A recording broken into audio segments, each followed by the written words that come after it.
Olá, nós estamos aqui com a Joyce Fabrício, ela que é doutora em administração e ela trabalha com liderança feminina, faz estudos nessa área, então vamos conversar um pouquinho sobre essa trajetória dela e o conhecimento que ela tem sobre esse assunto pra gente.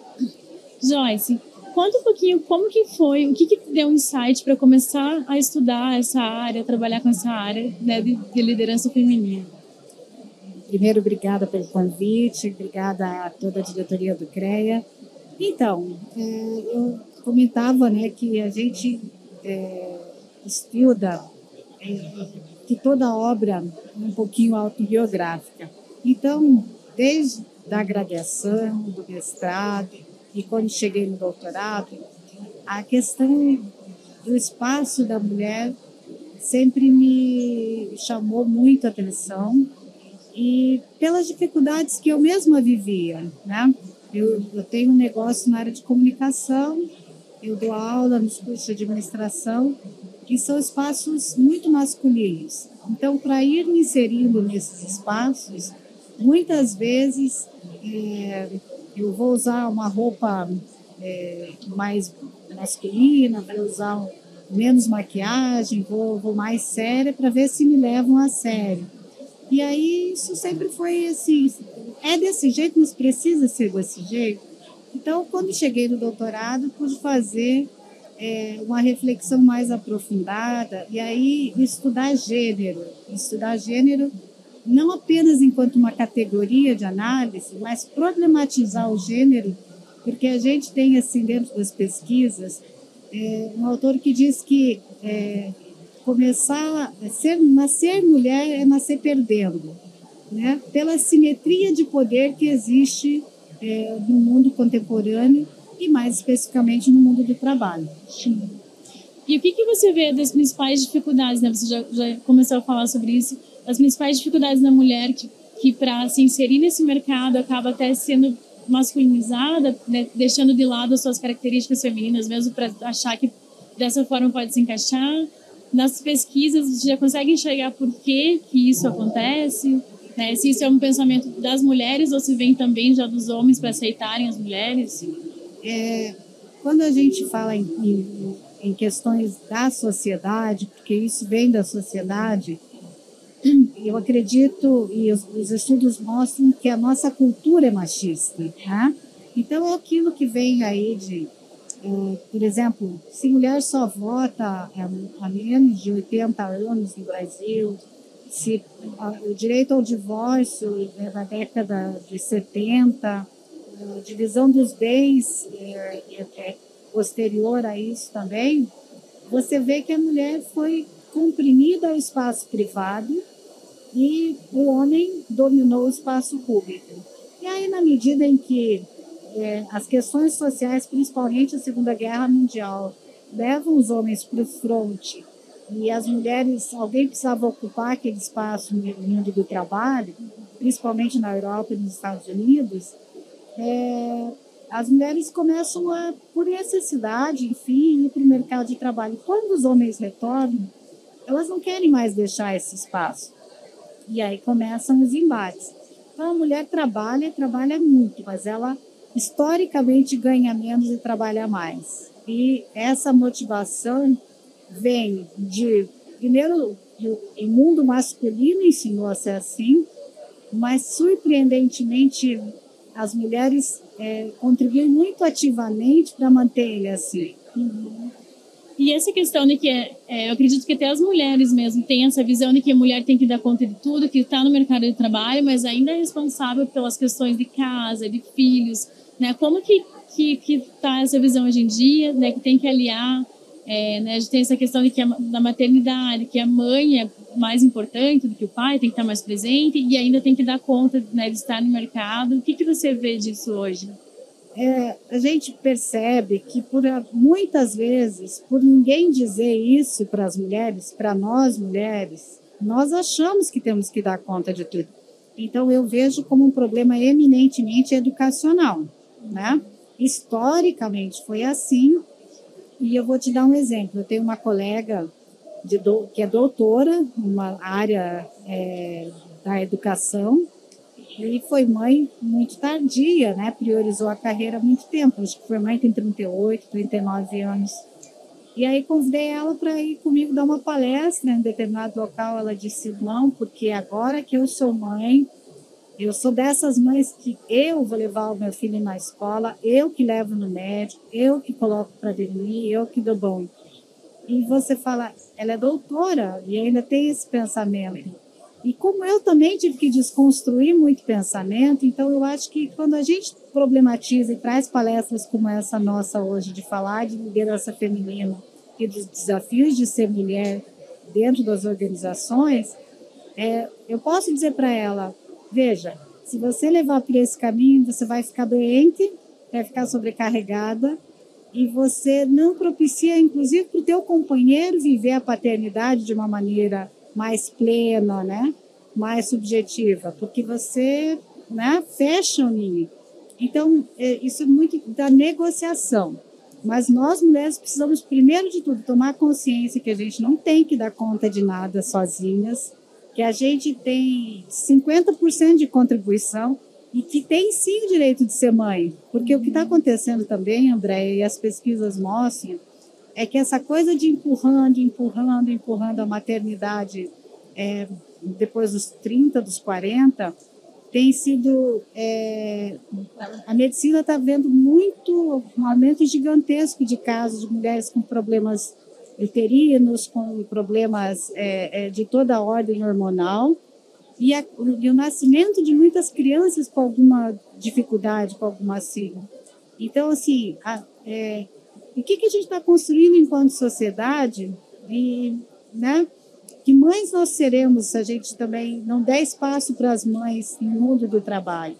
Porque senão não tem humanidade se não tiver mãe, né?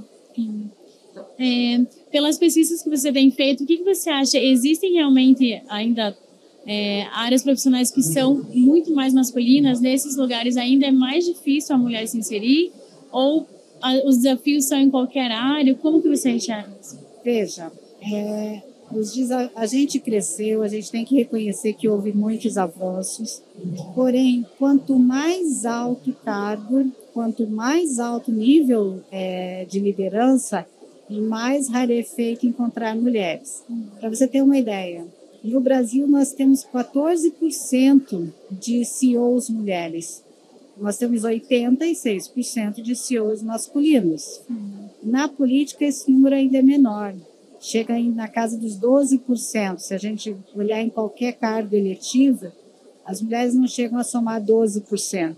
Então, enquanto não avançar nos espaços de liderança, nos espaços de poder, fica difícil melhorar a vida para quem está mais atrás. Porque, vamos pegar um exemplo, tem uma deputada do Nordeste que fez um projeto pedindo que, quando uma mulher engravidou e perdeu o bebê, que ela tenha o direito à licença maternidade como se ela tivesse tido o bebê. Porque, graças a Deus, não passei por isso, acho que nem você, mas a gente não sabe mensurar a dor de uma mãe que perdeu um filho recém-nascido. Esse projeto, um deputado homem nunca pensaria, porque simplesmente não faz parte da realidade dele. Então, assim, a gente defende muito que as mulheres comecem a tomar cada vez mais coragem de se colocar nesses espaços de liderança para poder que as questões que dizem respeito à mulher sejam resolvidas, melhoradas e que traga outras mulheres no seu bojo, porque isso também está provado, né? Quanto mais uma mulher ascende numa carreira, mais embaixo dela ela abre um guarda-chuva e vai trazendo novas lideranças femininas. Uhum. E sobre as novas gerações, né, as meninas que estão hoje nas academias, nas universidades, assim, grande parte dos cursos hoje, a maioria das alunas são meninas, né, são mulheres. E como você está vendo essa nova geração que está vindo, elas já tem outra mentalidade, tem outro posicionamento? Fala como isso. A gente vê que há uma grande... desde a década de 80, as mulheres são maioria no ensino, tá? Em nível básico, médio, superior, até no estrito senso, em determinadas áreas são maioria. Mas o fato de ser maioria, então a mulher hoje a gente pode dizer que ela é mais preparada, que ela estuda mais. Mas, infelizmente, a gente tem uma das teorias que se chama síndrome da impostora, que você acha que você nunca está preparada o suficiente, que você nunca está pronta para assumir determinado cargo acima de você. Então, a gente precisa...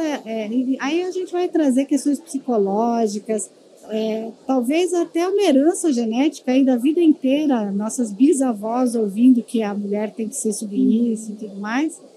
Então, eu acho que há uma grande gama, mas que ainda falta trazer mais esses assuntos relativos a fortalecer a mulher e dizer para ela, você está preparada para assumir qualquer coisa? Porque só estudar e teorizar também não vai abrir as portas para as mulheres. E tem países que já fizeram muito essa lição de casa, né? Aqui mesmo na América do Sul, nós temos na Bolívia um congresso que é metade feminina. Isso se repete na África do Sul, isso se repete na Nova Zelândia. Então, aqui a gente ainda tem que avançar e reconhecer. E tem muitos homens, porque quando a gente fala de feminino e masculino, nós estamos falando de energias.